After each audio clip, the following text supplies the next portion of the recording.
Nanindigan po naman ang kampo ni dating Pangulo at ngayon po'y Pampanga Congresswoman Gloria Macapagal Arroyo na wala siyang ginawang mali sa harap po ng bagong reklamong katiwalian kaugnay po ng kanyang paggamit sa Malampaya Fund.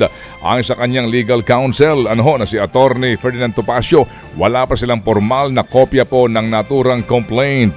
Pero ayon daw sa mga reports, inamin ng mismong complainant na ginamit sa mga pampublikong proyekto ang sinasabing pondo. Kumpiyansa po ang kampo na dating Pangulo na mapapatunayang mali daw ang naturang mga bintang.